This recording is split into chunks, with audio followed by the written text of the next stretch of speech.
In the winter of 1798, a 12-year-old girl named Mercy Harrow disappeared from the remote wilderness of Kentucky, leaving behind only blood-stained clothing and a diary filled with the most disturbing confessions ever recorded on the American frontier. For over 2 centuries, historians have debated whether the events described in those pages could possibly be true. But recently discovered court documents from the territorial government suggest that something far more sinister than anyone imagined was happening along the treacherous wilderness trail. The diary reveals not just the story of a child bride's tragic fate, but evidence of a systematic murder operation that claimed the lives of at least 47 innocent families seeking new lives in the Western Territories.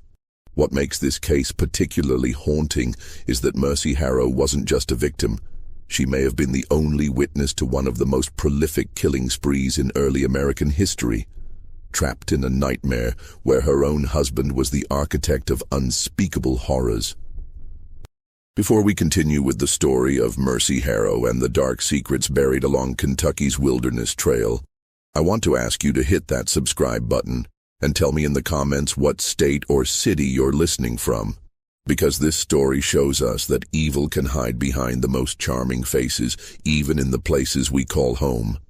The tale begins not with murder, but with what appeared to be an innocent romance that would soon spiral into one of the most chilling discoveries in frontier history. The Kentucky of 1798 was a land caught between civilization and wilderness, where the promise of fertile farmland drew thousands of families westward along the notorious wilderness trail. This narrow, treacherous path cut through the Cumberland Gap, winding through dense forests and rocky gorges where travelers often disappeared without a trace. The territorial government attributed most disappearances to hostile Cherokee raids, wild animals, or simple accidents. After all, the frontier was unforgiving, and death was a constant companion for those brave enough to seek their fortunes in the Western Territories. Cumberland County, where our story unfolds, was particularly isolated in those days. The nearest territorial courthouse was 3 days hard riding through dangerous terrain, and law enforcement consisted of a handful of appointed magistrates who rarely ventured beyond the established settlements.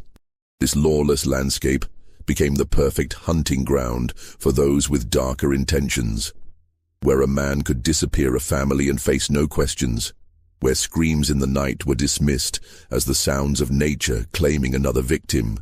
It was into this harsh world that 11-year-old Mercy Harrow arrived in the autumn of 1797, orphaned when her parents succumbed to fever during their journey from Virginia.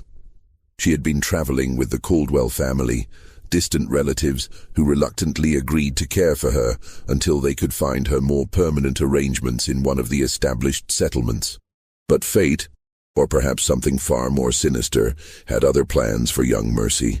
The girl was striking even at her tender age, with auburn hair that caught the firelight and green eyes that seemed far too knowing for someone so young. She possessed an unusual intelligence, having been taught to read and write by her mother, skills that were rare among frontier children. These very qualities that should have been her greatest assets would soon become the tools of her entrapment, making her both an ideal victim and the perfect witness to horrors that would haunt her brief remaining days. Daniel Crenshaw appeared in their camp on a cold October evening, like an answer to the Caldwell family's prayers. At 19, he was tall and broad-shouldered, with the kind of easy confidence that came from surviving on the frontier. His dark hair was neatly trimmed despite the wilderness setting, his clothes were well maintained, and most importantly, he spoke with the cultured accent of someone who had received an education back east. When he claimed to be a professional guide who helped families navigate the dangerous passages to the fertile lands beyond the mountains, the Caldwells saw him as a godsend. "I've been guiding families through these trails for 3 years now," Daniel told them that first night, his voice warm and reassuring around the campfire. "Lost only 2 families to Cherokee raids, and that was early on before I learned all the safe routes. These days, I can get you through without seeing a single hostile face." What the Caldwells couldn't know was that Daniel Crenshaw had indeed been in the wilderness for 3 years, but not as a guide. He had been perfecting something far more sinister. A system of murder so efficient and well-disguised that the territorial authorities never suspected the truth.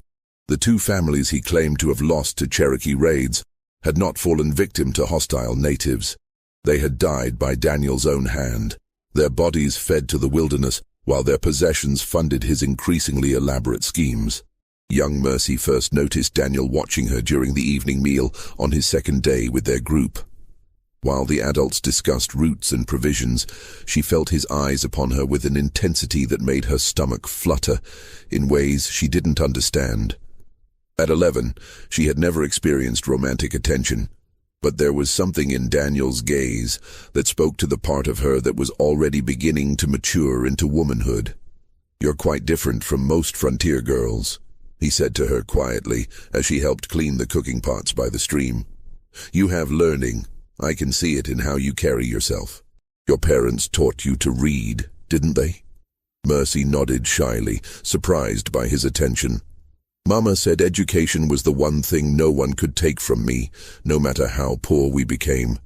Daniel smiled, and in the flickering light of the dying campfire, his expression seemed almost tender. "Your mother was a wise woman. Intelligence in a woman is a rare and precious thing out here. Most of these frontier families treat their daughters like breeding stock, but you could be something special." Those words planted the first seeds of what would become Mercy's downfall. In a world where she had been treated as a burden since her parents' death, Daniel's attention felt like salvation. He began seeking her out for small conversations, asking about the books she had read, listening to her thoughts about their journey with what seemed like genuine interest. The Caldwell family, grateful for Daniel's guidance and eager to reach their destination before winter set in completely, failed to notice the subtle courtship taking place right under their noses.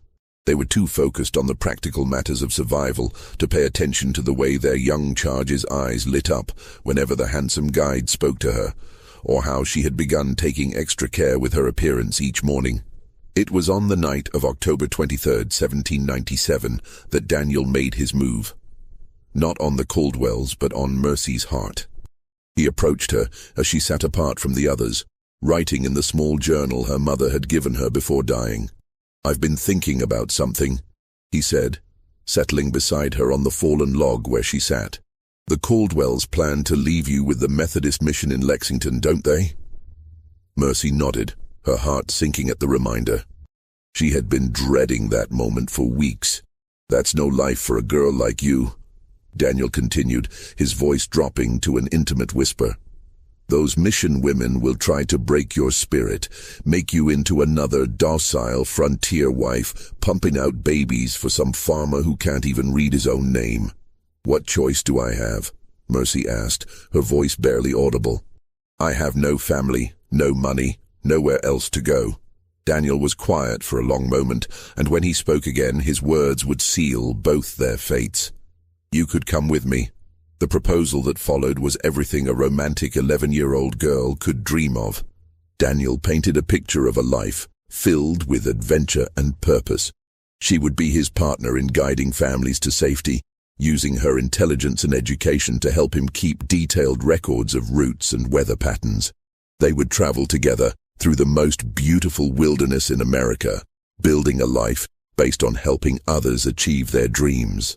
"I know you're young," he said, taking her small hand in his larger one, "but frontier life makes adults of children quickly. You're already more mature than girls 3 years older who've lived sheltered lives back east. I can protect you, provide for you, and give you a purpose that makes use of your gifts." What Mercy couldn't see in the darkness was the cold calculation behind Daniel's romantic words. He had been watching her not with love, but with the predatory instincts of someone who recognized a perfect victim. Her intelligence made her useful. Her orphaned status made her vulnerable, and her youth made her malleable. Most importantly, her education meant she could serve a specific purpose in his growing operation, keeping detailed records that would help him identify the wealthiest targets and plan their elimination with military precision. The wedding took place 3 days later, in a crude ceremony performed by a traveling preacher Daniel claimed to have encountered on the trail. The Caldwells, relieved to have Mercy's future settled without the expense and trouble of delivering her to Lexington, gave their blessing readily. They even contributed some of their precious supplies as a wedding gift, never suspecting they were funding the beginning of something monstrous. As Mercy Harrow became Mercy Crenshaw on that cold autumn morning, she believed she was the luckiest girl on the frontier. Within 2 months, she would be pregnant. Within 6 months, she would discover the true nature of the man she had married. And within 8 months, she would be dead. But not before recording the most terrifying account of systematic murder ever documented on the American frontier. The nightmare was about to begin. The first winter of Mercy's marriage passed like a dream she would later describe in her diary as too beautiful to last. Daniel had built them a sturdy cabin in a secluded valley about 15 miles from the main wilderness trail, hidden among old-growth oaks and protected by steep rocky outcroppings that made it nearly invisible to passing travelers. The location, he explained, was perfect for their guide service. Close enough to the trail to intercept families in need of help, but remote enough to provide privacy and safety. Mercy threw herself into the role of frontier wife, with the enthusiasm of a girl finally finding her place in the world. She kept meticulous records in her neat handwriting, documenting weather patterns, noting which passes remained clear of snow, and tracking the movements of game that would indicate safe camping sites. Daniel praised her work constantly, telling her she was invaluable to their operation. "You have a mind for details that most men lack," he would say, reviewing her careful notes by candlelight. "When spring comes and the heavy migration begins, we'll be the most successful guide service on the trail. We'll be able to pick and choose only the best families, the ones with real money to pay for quality service." It was during those long winter evenings that Mercy fell completely under Daniel's spell. He was an educated man who had attended college in Philadelphia before heading west, and he shared with her books he claimed to have carried from his former life. They read together by the fire, Shakespeare's sonnets, passages from the Bible, even some of the philosophical works that were becoming popular among educated Americans. For a girl who had feared she would never again have access to learning, these evenings felt like paradise. The pregnancy began in December, and Mercy's joy was complete. At 12, she felt mature enough to handle the responsibilities of motherhood, especially with Daniel's constant support and encouragement. He was tender with her during the difficult early months, preparing special teas to ease her morning sickness and rubbing her feet when they swelled from long days of walking. But there were small things that began to trouble her as winter gave way to spring. Daniel would disappear for days at a time, claiming he was scouting routes for the coming season, but he never invited her to accompany him despite her knowledge of the terrain. When he returned from these trips, he always brought supplies: flour, salt, sometimes even luxury items like real coffee or white sugar. But his explanations for how he had acquired them grew increasingly vague. "Found a traveling merchant whose wagon broke down," he might say, or "traded some furs to a Cherokee chief for safe passage." The stories never quite added up, but Mercy was too happy and too trusting to question them seriously. The first family arrived at their cabin in early April 1798, just as the snows were finally melting from the high passes. The Harmons were traveling from North Carolina with their 3 children, seeking farmland in the bluegrass region around Lexington. They were exactly the type of clients Daniel had taught Mercy to expect. Hard-working people with enough money to pay for professional guidance, but not wealthy enough to afford a large, well-armed escort. Mercy was excited to finally begin their legitimate guide service, but Daniel's behavior during the Harmons' 3-day stay struck her as oddly secretive. He spent long hours in private conversation with Mr. Harmon, asking detailed questions about their finances, their planned destination, and their intended route after leaving his service. He also insisted that Mercy remain inside the cabin during most of their visit, claiming that her pregnancy made it inappropriate for her to socialize extensively with their male clients. "I'm protecting your reputation," he explained when she protested. "Frontier people can be suspicious of a guide with such a young wife. They might think it reflects poorly on my judgment." The explanation made sense. But Mercy found herself watching from the cabin window as Daniel led the Harmon family away toward the main trail. Something in his posture, a tension she had never seen before, made her uneasy. When he returned 2 days later, alone and claiming the family had decided to travel with another group they had encountered, her unease deepened. "Did they pay you?" she asked, noticing that he seemed to have acquired several items she didn't recognize. A silver pocket watch, a woman's shawl of fine wool, a child's wooden toy horse. "Of course," Daniel replied, but his voice carried a sharp edge she had never heard before. "They were very generous, said my knowledge of the trail was worth every penny." That night, as Daniel slept beside her, Mercy lay awake listening to the sounds of the forest and trying to understand why her happiness felt so fragile. In her diary she wrote, "Something has changed in Daniel since the Harmons left. He seems different, more watchful. I tell myself it is only the stress of beginning our business, but I cannot shake the feeling that there are things he is not telling me. I pray I am wrong, for what would I do if the man I love was not the man I believed him to be?" It was a question that would soon be answered in the most horrifying way possible. The second family arrived in late April, and this time Mercy's suspicions crystallized into genuine fear. The Pritchards were a wealthy merchant family from Richmond, traveling with 2 wagons loaded with expensive household goods and a strong box that Mr. Pritchard made no effort to conceal. They had hired Daniel specifically because his reputation as a reliable guide had spread among the better-class emigrants heading west. But from the moment the Pritchards made camp near their cabin, Daniel's behavior became increasingly erratic. He insisted that Mercy remain hidden entirely during their stay, claiming she was too ill with pregnancy complications to receive visitors.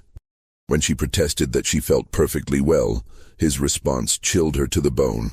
"You will do as I say, Mercy, without question. There are aspects of this business you're too young and innocent to understand. Your job is to trust me and follow my instructions exactly."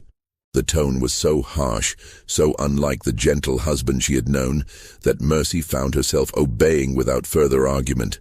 But her compliance didn't stop her from watching and listening from the cabin's single window as Daniel entertained their guests. What she observed over the next 3 days filled her with growing dread. Daniel was asking the same probing questions he had asked the Harmons, but with the intensity that seemed almost predatory. He wanted to know exactly how much money they carried, what their travel plans were beyond his guidance, and most disturbingly, whether anyone back in Virginia was expecting regular correspondence from them during their journey.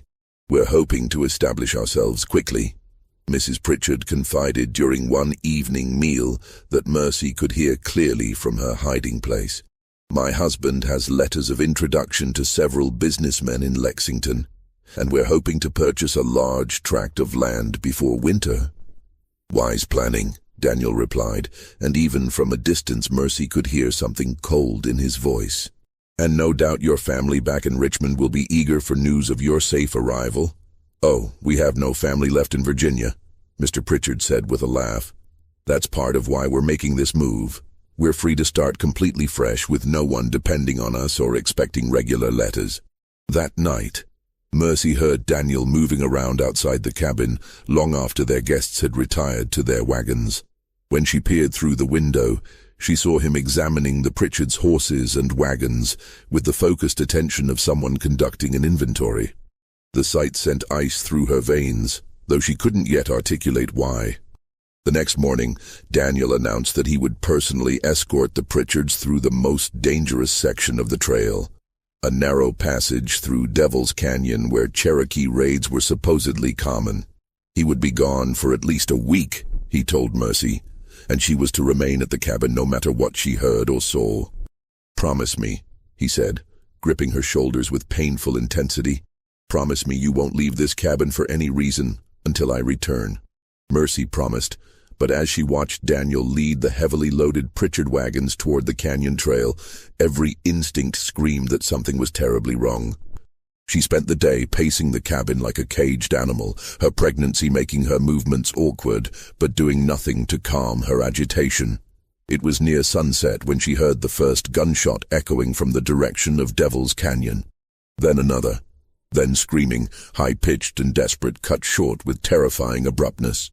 The sounds continued for perhaps 10 minutes before fading into a silence that seemed to swallow the entire forest. Mercy spent that night huddled in the cabin with Daniel's hunting rifle across her lap, jumping at every sound from the darkness outside. When morning came with no sign of his return, she made a decision that would change everything. She would venture just far enough toward the canyon to see if she could determine what had happened. The trail to Devil's Canyon was easy to follow, marked by the deep ruts of the Pritchard wagons and the hoof prints of their horses. But about 2 miles from the cabin, Mercy made a discovery that stopped her cold. There, partially hidden behind a large boulder, was a camp that was clearly not temporary. Someone had been using this site regularly, and recently, there were the remains of multiple campfires, ropes that had been used to tie people or animals, and most damning of all, scattered personal belongings that she recognized as having come from families Daniel claimed to have guided successfully to their destinations. A child's dress that had belonged to one of the Harmon children, Mr. Pritchard's distinctive brass compass. A woman's wedding ring that she was certain she had seen on Mrs. Harmon's finger. But it was what she found hidden beneath a canvas tarp that shattered her world completely. Daniel had been keeping trophies, not just valuable items, but personal mementos that told the story of systematic murder. There were locks of hair tied with ribbon, family photographs, children's toys, and most horrifying of all, a collection of final letters that victims had apparently been forced to write before their deaths. One letter, in a woman's shaking handwriting, read, "To whoever finds this, my name is Margaret Harmon, and we were murdered by our guide, Daniel Crenshaw, on April 12, 1798. He promised safe passage, but led us into an ambush. He is not alone. Tell our families in North Carolina that we died loving them." As Mercy stood there with the evidence of her husband's true nature scattered around her feet, she felt the baby kick inside her belly and realized the full scope of her nightmare. She was carrying the child of a monster, trapped in the wilderness with no one to turn to and nowhere to run. But perhaps most terrifying of all, she now understood why Daniel had been so eager to marry her, why he valued her intelligence and education so highly. She was his record keeper, his accountant of murder. Every detail she had carefully documented about weather patterns and trail conditions was being used to plan the perfect conditions for killing. Every note she had made about family finances and travel plans was intelligence that helped him select the most profitable victims. Mercy Crenshaw was not Daniel's beloved wife. She was an unwitting accomplice to mass murder, and she was running out of time to decide whether she would continue in that role or find a way to stop him before he killed again. The sound of approaching horses told her that decision time had come sooner than she expected. Mercy barely had time to cover the evidence and scramble back toward the cabin before Daniel appeared on the trail, leading the Pritchards' horses but notably lacking the Pritchards themselves. His clothes were mud-stained and there were scratches on his face, but he carried himself with the satisfied air of a man who had completed a successful business transaction. "Mercy," he called out with forced cheerfulness as he spotted her on the trail. "What are you doing out here? I told you to stay at the cabin." "I heard gunshots," she replied, fighting to keep her voice steady. "I was worried about you. Where are the Pritchards?" Daniel's expression darkened for just a moment before returning to its practiced warmth. "Cherokee raid, just as I feared. Happened so fast there was nothing I could do. I barely escaped with my life, had to hide in the rocks for 2 days before I was sure they were gone." The lie rolled off his tongue so smoothly that Mercy realized he had told this same story many times before. But now she knew what to look for, and she could see the calculation behind his eyes as he gauged whether she believed him. "How terrible," she managed to say. Did they suffer?" "It was quick," Daniel said, his hand moving unconsciously to the knife at his belt. "That's all we can hope for in this wilderness."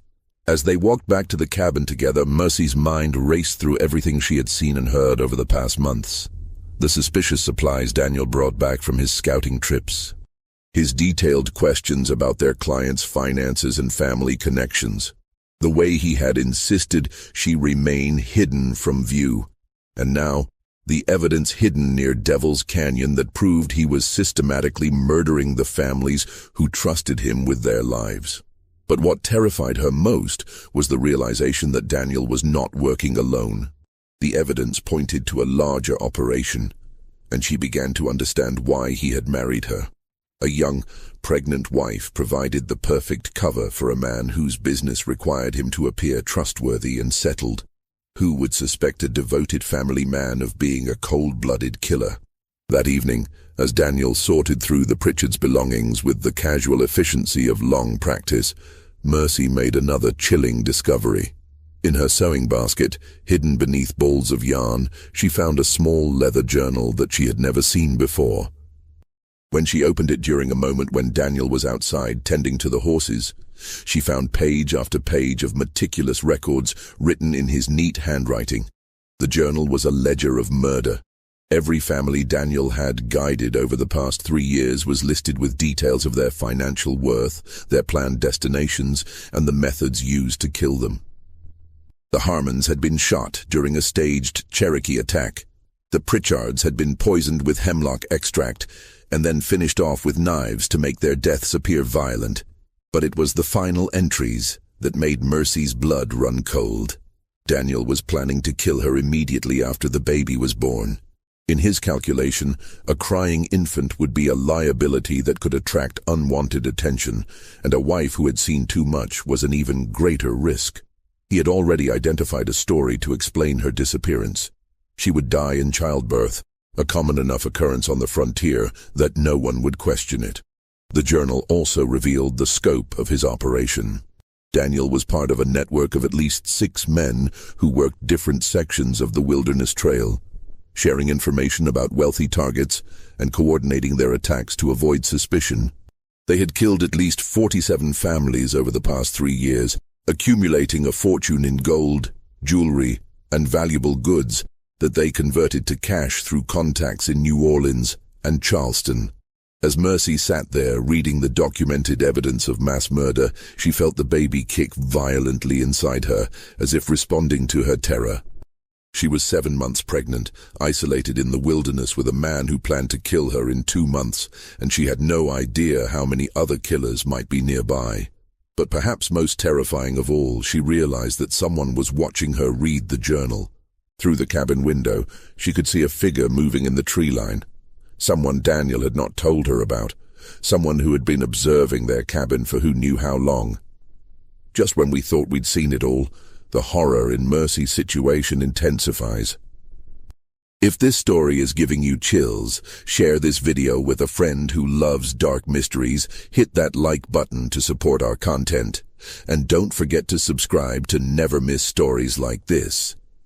Let's discover together what happens next in this nightmare that consumed the Kentucky wilderness. When Daniel returned to the cabin that night, Mercy forced herself to act normally despite the journal hidden beneath her mattress. But she noticed that he kept glancing toward the window, and she realized he was communicating with whoever was watching from the forest. The net was closing around her, and she was running out of time to save not only her own life, but the life of her unborn child. The next morning brought a new horror. A 4th family was approaching their cabin, and from Daniel's reaction, Mercy knew they would not survive the encounter. The Carver family arrived on a crisp morning in early June, and Mercy knew immediately that they were walking into a death trap. John Carver was a prosperous lawyer from Charleston, traveling with his pregnant wife, 2 young daughters, and a wagon loaded with law books, fine furniture, and a chest that clinked with the unmistakable sound of gold coins when it was unloaded. Daniel's eyes lit up when he saw their wealth, but Mercy also noticed something else. Hand signals being exchanged between her husband and figures moving through the trees surrounding their cabin. The network was mobilizing for what would clearly be their most profitable kill yet. "Mr. Carver," Daniel said with his most charming smile, "you've come at the perfect time. I know exactly the route to get your family safely to Lexington, and with 2 pregnant ladies to consider, we'll take extra precautions." As the families set up camp near the cabin, Mercy fought a desperate internal battle. She had spent weeks planning how she might escape Daniel's control, but she had never imagined she would be forced to watch innocent people walk toward their deaths. The Carver children, aged 8 and 10, were playing near the stream while their parents discussed travel plans with Daniel, completely unaware that they had perhaps hours left to live. The eldest Carver daughter, Sarah, reminded Mercy painfully of herself at that age, bright, curious, full of questions about the world around her. The girl had approached Mercy earlier that morning, fascinated by the idea of meeting another young wife on the frontier. "Are you really only 13? Sarah had asked with the innocent directness of childhood. "Mama says I won't be ready for marriage for years yet, but you seem so grown up and wise." Those words cut through Mercy like a knife, reminding her of how quickly innocence could be destroyed on the frontier. She looked at Sarah's trusting face and saw herself 8 months earlier, believing in Daniel's promises and dreaming of a romantic life in the wilderness. The parallels were too painful to ignore. Throughout the day, Mercy watched Daniel work his deadly charm on the Carver family. He regaled them with stories of successful journeys, showed them his carefully drawn maps, and discussed the safest routes through Cherokee territory with the authority of someone who had genuinely guided families to safety. His performance was so convincing that even Mercy, who knew the truth, found herself momentarily believing in the fiction. But she also noticed the subtle preparations being made for murder.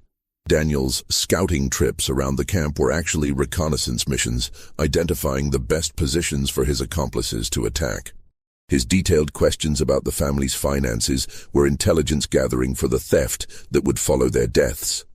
And his insistence on leaving early the next morning was designed to get them away from the cabin before any other travelers might witness what was about to happen. That evening, as both families shared a meal around the campfire, Mercy made her decision. When Mrs. Carver complimented the stew and asked for the recipe, Mercy saw her opportunity. "I'd be happy to write it down for you," Mercy said, reaching for her journal. "But I should mention, I use a special herb that grows only in certain parts of these mountains. Let me show you where to find it." Daniel shot her a sharp look, but Mrs. Carver's enthusiasm seemed harmless enough. As Mercy led the pregnant woman toward the stream under the pretense of gathering herbs, she whispered urgently, "You must listen to me very carefully. Your lives depend on it." Mrs. Carver's face went pale as Mercy quickly explained what she had discovered about Daniel's true profession. At first, the woman clearly thought Mercy was suffering from pregnancy-induced hysteria. But when Mercy showed her the hidden journal pages she had torn out and hidden in her apron, Mrs. Carver's disbelief turned to terror. "My God," Mrs. Carver whispered, her hands shaking as she read Daniel's meticulous records of murder. "How many families? How long has this been happening?" 3 years at least," Mercy replied, her voice barely audible above the sound of the stream. "Maybe longer. Your family isn't just random victims. Daniel chose you specifically because you're wealthy, traveling alone, and no one back in Charleston is expecting regular letters." Mrs. Carver's face crumpled as the full implications hit her. "The children. Oh God, what about my children?"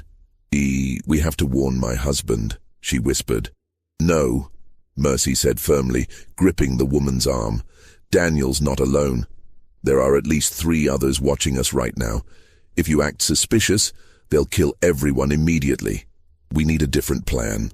The plan that followed was born of desperation and the kind of courage that only emerges when faced with absolute evil. Mercy had spent months studying Daniel's operation, learning his signals, understanding his methods. She knew that his network relied on coordination and timing. If she could disrupt either, she might create enough confusion to give the Carvers a chance to escape. "Listen carefully," Mercy whispered.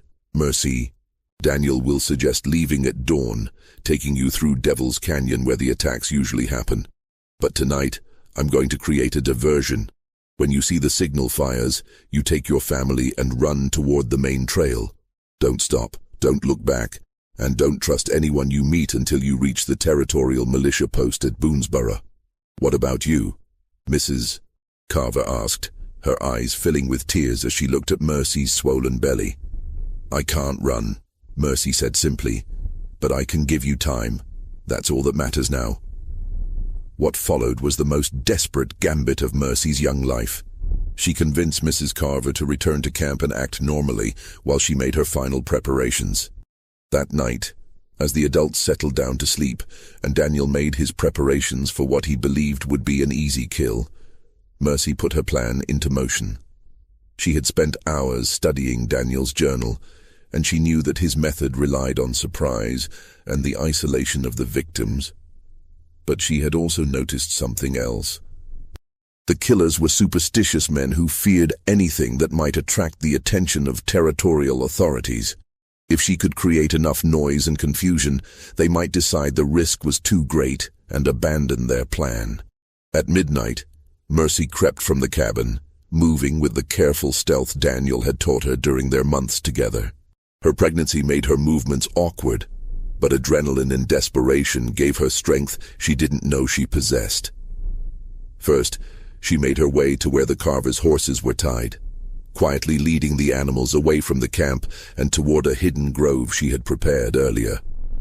Then came the most dangerous part of her plan. Using flint and steel she had taken from Daniel's supplies, she began lighting the series of signal fires she had prepared throughout the day. Small piles of dry kindling arranged in the pattern that Daniel's network used to communicate authorities approaching. The first fire caught quickly, sending orange flames dancing against the night sky. Then the second and the third. Within minutes, the entire valley was illuminated by warning fires that could be seen for miles in every direction. The effect was immediate and chaotic. Daniel burst from the cabin to find his wife missing, the client's horses gone, and signal fires burning in what appeared to be a warning that law enforcement was closing in. In the darkness and confusion, he couldn't determine whether Mercy had been taken by his own men or had somehow escaped on her own. "Mercy!" he roared into the night, his voice carrying all the rage of a predator whose carefully laid plans had been disrupted. "What have you done?"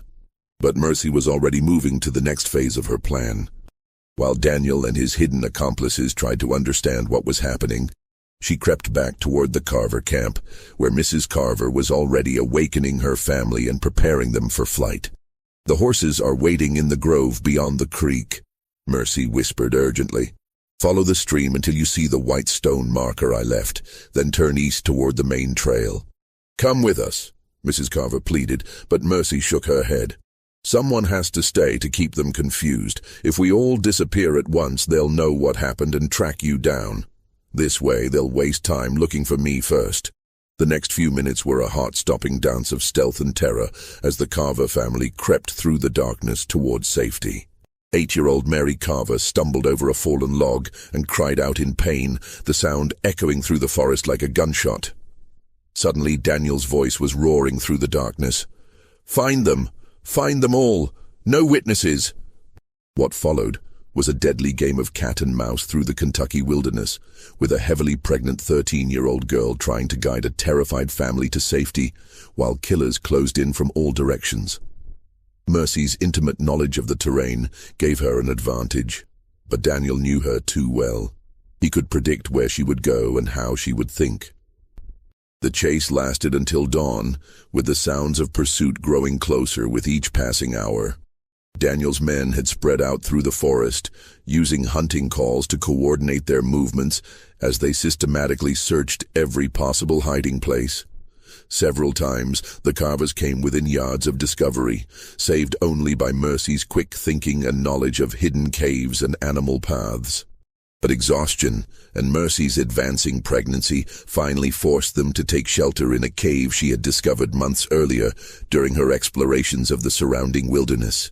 The Carver family huddled in the darkness while Mercy kept watch, her diary clutched in her hands as she wrote what she believed would be her final words. "If we are found, I want it known that Daniel Crenshaw and his men have murdered at least 47 families on the Wilderness Trail. They are not Cherokee raiders or common bandits. They are organized killers who use the isolation of the frontier to prey on innocent families seeking new lives. I pray that someone will find this record and bring them to justice, for I fear we will not live to see another sunrise. But sunrise brought an unexpected sight, a column of territorial militia riding hard up the main trail, led by Captain James Whitfield, who was following reports of signal fires and suspicious activity in the area. The very authorities Daniel feared had been approaching all along, drawn by reports from other travelers who had noticed the unusual number of abandoned campsites and scattered belongings along the trail.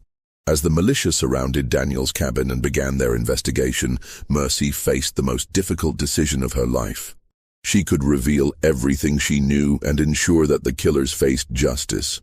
But doing so would also expose her own role as an unwitting accomplice and likely result in her own arrest, or worse. In the end, the choice was made for her when Daniel, realizing that capture was inevitable, decided to eliminate the only witness who could tie him to the murders. As the militia closed in on his position, he came for Mercy with a knife, determined that if he was going down, he would take his pregnant wife with him. "You've destroyed everything," he snarled as he cornered her near the cave entrance. 3 years of careful work, ruined by a stupid little girl who couldn't mind her own business. The final confrontation was brief, but brutal. Daniel's rage had made him careless, and Mercy had prepared for this moment during the long night of running and hiding.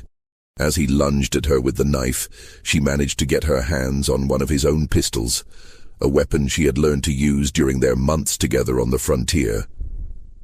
The shot that followed echoed through the Kentucky mountains like thunder, bringing the territorial militia running toward the sound. They found Daniel Crenshaw dead and Mercy Harrow dying, her hands still clutched around the weapon that had ended one of the most systematic murder operations in frontier history.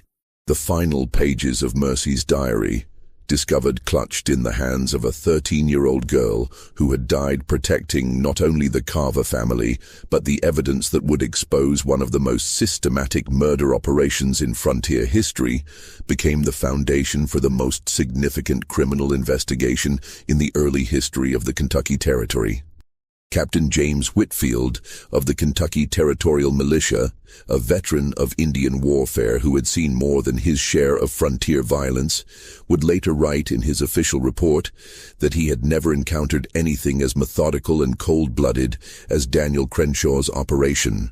The physical evidence was overwhelming once investigators knew where to look, and Mercy's detailed documentation provided a roadmap that led to discoveries far beyond what anyone had initially imagined.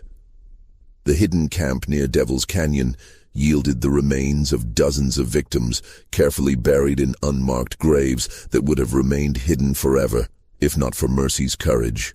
The cache of stolen goods found at the site was worth an estimated $15,000, an enormous fortune for the time, representing the life savings of families who had sold everything they owned to start fresh in the Western Territories.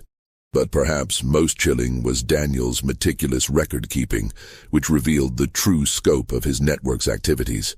Every family murdered over the past 3 years was documented with clinical precision. Their names, ages, financial worth, and the specific methods used to kill them. The record showed a level of organization that shocked even hardened militia officers, with detailed maps of attack sites, schedules coordinating multiple killers, and even backup plans for disposing of evidence if their primary methods failed. Mrs. Carver's testimony, delivered through tears before a packed courthouse in Lexington, painted a vivid picture of Mercy's final hours. She described how a pregnant child had risked everything to save a family of strangers, using intelligence and courage that belied her tender years. The testimony was so powerful that several jurors wept openly, and the courtroom erupted in applause when she finished speaking. The investigation that followed Mercy's sacrifice led to the arrest of 7 men involved in the network, though authorities suspected that at least 3 others had escaped to other territories before they could be apprehended. Under interrogation, the captured killers confessed to systematic murders spanning multiple states and territories, revealing an operation far more extensive than anyone had imagined. The network had been operating for at least 5 years, not 3, as Daniel's records suggested. They had killed families throughout Kentucky, Tennessee, Virginia, and the Carolina territories, always careful to spread their activities across different jurisdictions to avoid detection. The total number of victims was estimated at over 70 families. More than 300 men, women, and children who had simply vanished into the American wilderness. The methods used were as varied as they were brutal. Some families were poisoned with plant extracts that mimicked natural illnesses. Others were shot during staged Indian attacks, with the killers scalping their victims to make the murders appear authentic. Still others simply disappeared without a trace, their bodies fed to the wilderness, while their possessions were sold through criminal contacts in major cities. The trial that followed became one of the most sensational criminal cases in early American history. Families of victims traveled from across the eastern states to witness justice being served, and newspaper coverage of the proceedings reached as far as Boston and Philadelphia. The 7 surviving killers were hanged in Lexington on September 15, 1798, before crowds that numbered in the thousands. But perhaps more importantly, Mercy's diary led to sweeping changes in how territorial governments approached frontier law enforcement.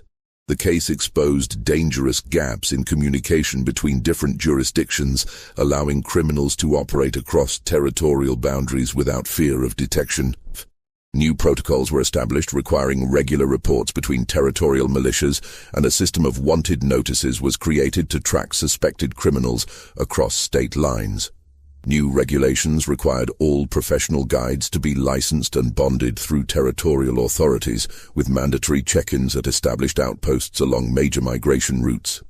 Families traveling dangerous passages were provided with coded signals they could use to request help, and militia patrols were increased dramatically throughout remote regions where murders had occurred. The Wilderness Trail itself was transformed by these changes. Guard stations were established at key points along the route, and travelers were required to register their passage and report their safe arrival at designated checkpoints. The system, while not perfect, made it virtually impossible for another operation like Daniel's to succeed. The impact extended beyond law enforcement. Churches throughout the frontier began organizing support networks for orphaned children, recognizing that Mercy's vulnerability had made her an ideal victim for Daniel's manipulation.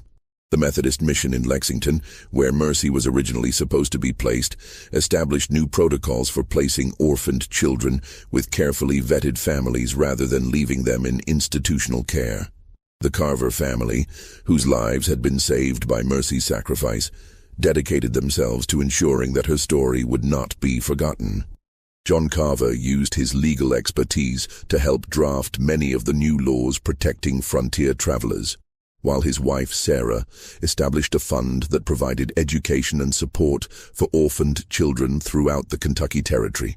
Perhaps most poignantly, Mrs. Carver gave birth to a daughter 3 months after their escape and named her Mercy in honor of the girl who had died so that the child could live. That daughter, Mercy Carver, grew up knowing the story of her namesake's sacrifice and dedicated her own life to establishing schools for frontier children, ensuring that other orphaned girls would never again be as vulnerable as Mercy Harrow had been.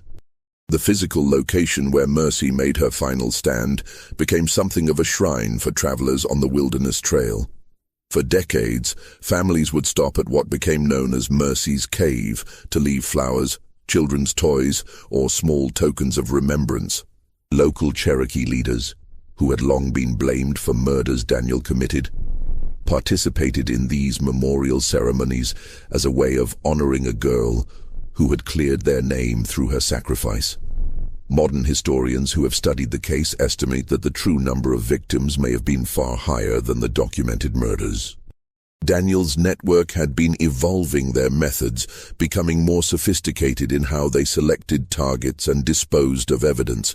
They had been planning to expand their operation to other major migration routes, including the Great Indian Warpath through Virginia and the Federal Road through the southeastern territories.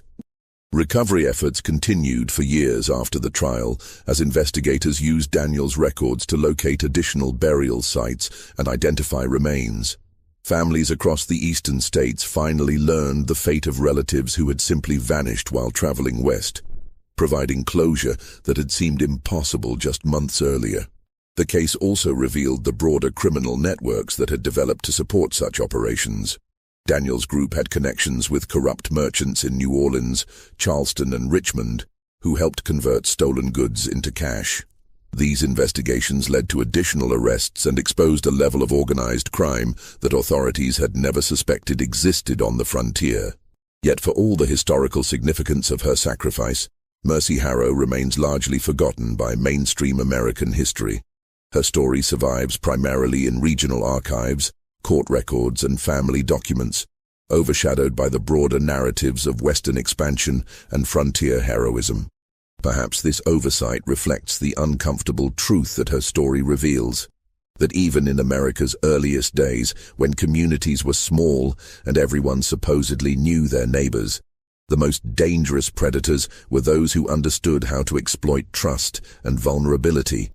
This mystery shows us that even in America's earliest days, when communities were small and everyone supposedly knew their neighbors, the most dangerous predators were those who understood how to exploit trust and vulnerability. Mercy Harrow's tragic story reminds us that heroism can emerge from the most unlikely sources, sometimes from a frightened, pregnant 13-year-old girl who found the courage to choose justice over survival when the lives of innocent children hung in the balance. What do you think of this story?